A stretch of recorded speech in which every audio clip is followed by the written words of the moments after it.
Olha, e agora vamos falar do caso Joaquim. Pra fora aí, matei.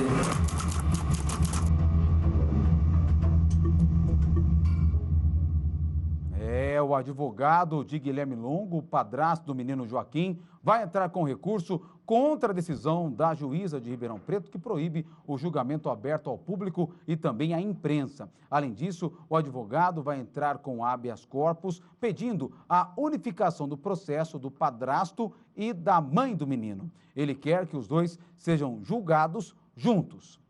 A Justiça confirmou o julgamento de Guilherme Longo para os dias 16 ao dia 27 de outubro deste ano. Veja agora os detalhes nessa reportagem especial. O advogado Antônio Carlos deve conversar com Guilherme Longo sobre o julgamento no mês que vem. Converso até com os seus familiares, que faz a visita rotineira, e está programado para esse mês de julho que eu vá até o presídio para estabelecer os detalhes e comunicar de tudo que foi decidido até o presente momento. O júri popular de Guilherme Longo está marcado para outubro, mas o advogado vai entrar com habeas corpus para Guilherme ser julgado junto com Natália, mãe do menino Joaquim. De acordo com a decisão da Justiça, o casal vai ser julgado separado. O processo da Natália não cabe mais recurso. O processo de Guilherme Longo não cabe mais recurso. Não existe nada que possa relacionar que um não poderia ser julgado agora e o outro não.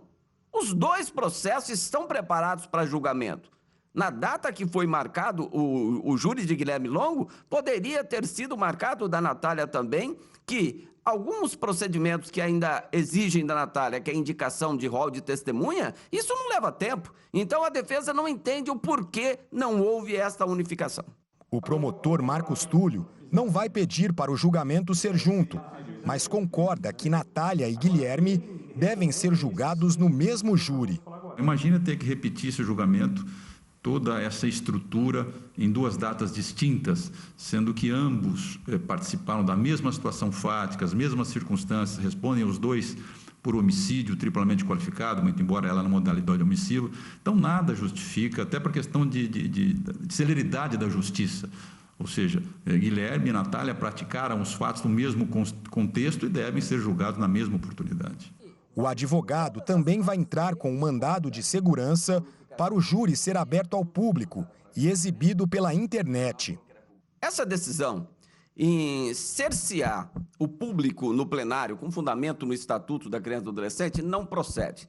A lei maior, que é a Constituição Federal, ela elenca no seu artigo 93 o princípio da publicidade.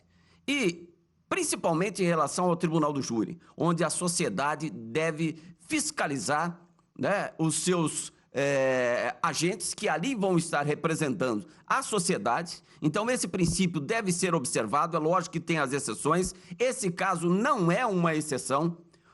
Todos os atos que foram praticados até agora foram atos públicos, né? As audiências foram públicas. Então, não há nenhuma justificativa que o principal ato do processo, que é o julgamento perante o Tribunal do Júri, que seja cerceado e violado o princípio da publicidade. O julgamento de Guilherme está programado para acontecer entre os dias 16 e 21 de outubro, no Fórum de Ribeirão Preto.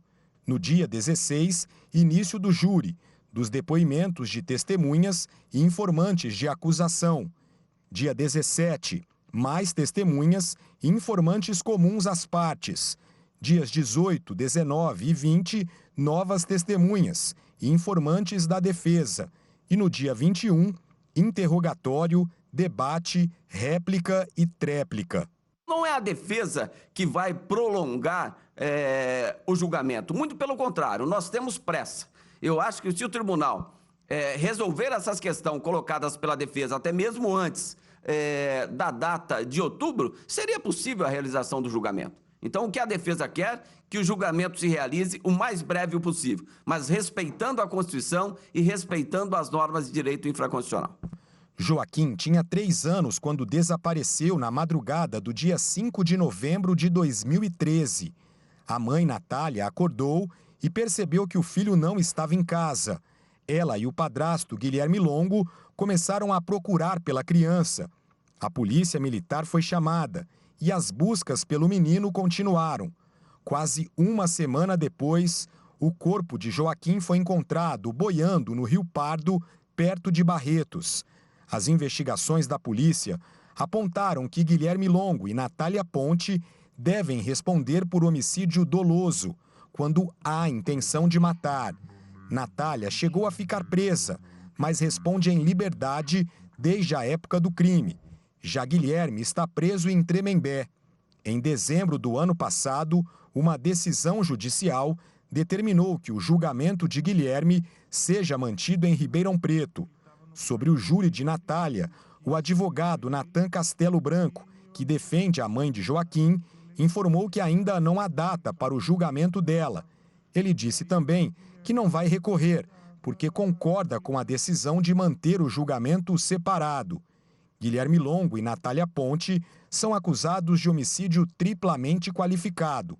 Para o advogado Antônio Carlos, o promotor precisa provar que Guilherme Longo matou Joaquim com uma alta dose de insulina, já que o menino era diabético.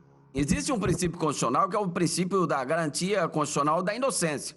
Então, presume-se que o meu cliente é inocente. Quem que tem que mostrar a culpabilidade dele é o Ministério Público, porque quem alega é que prova. Agora, no processo não existe essa prova que vem sendo aventada pelo Ministério Público desde o início. Isso não é prova, isso é mera suposição, presunção. E no direito não se pode condenar ninguém por presunção que leva a uma subjetividade muito grande. O Ministério Público está preparado para apresentar aos jurados as provas que indicam a responsabilidade de ambos. Motivo torpe, recurso que impossibilitou a defesa da vítima e meio cruel. Ele como executor, né?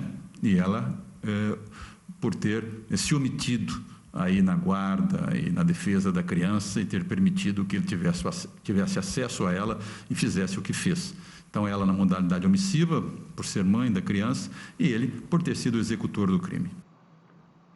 Meu Deus do céu, um caso que chocou, né, todo o Brasil, uma repercussão nacional. Hoje o menino Joaquim, né, pelas minhas contas aqui, ele tinha 3 anos quando ele morreu, né, há 10 anos praticamente o caso, teria aí 13 anos, né, já seria um adolescente. Infelizmente não teve essa oportunidade porque teve a vida tirada ainda por quem deveria guardar aí a integridade física dele. Mas o advogado de Natália, o Natan Castelo Branco, ele informou que entende que o julgamento deve ser separado. E disse que é de direito da defesa do acusado Guilherme Longo, todavia, buscar a reunião dos processos. Ele, inclusive, aguarda a posição do Tribunal de Justiça. Nós tentamos contato também com o promotor Marcos Túlio Nicolino para comentar os recursos do advogado do Guilherme Longo, mas ainda não tivemos nenhuma resposta. É um caso que vem chamando muita atenção. Esse júri vai dar o que falar, tanto que ele vai durar alguns dias, né? Vai ser demorado, mas é importante, né, que, na minha opinião, se consiga reverter essa situação de ser um júri fechado, um júri em segredo, fechado para que a população acompanhe, para que a imprensa acompanhe, porque é muito importante, é um caso que gerou uma comoção no Brasil inteiro e é importante que nós consigamos acompanhar de dentro do fórum, né, tudo que está sendo julgado, para que não tenha, né, ali nenhuma decisão que possa ser tomada longe dos nossos olhos e que não seja uma decisão, né, dentro do esperado pela população, pelo menos para fazer jus à memória do menino Joaquim, né? Que seja uma decisão, olha, mas espera aí, ninguém está sabendo, sai de lá, a decisão é essa e pronto, acabou. Mas como chegaram a essa conclusão, né? Qual é o caminho e por que ninguém pode acompanhar? Por que a justiça, nesse caso a juíza, não quer que ninguém acompanhe? É só realmente as pessoas diretamente envolvidas e não uma comoção nacional, como esse caso se tornou, e ele merece esse foco também, para que todo mundo tenha aí a consciência, né, que a justiça foi feita em nome do menino Joaquim.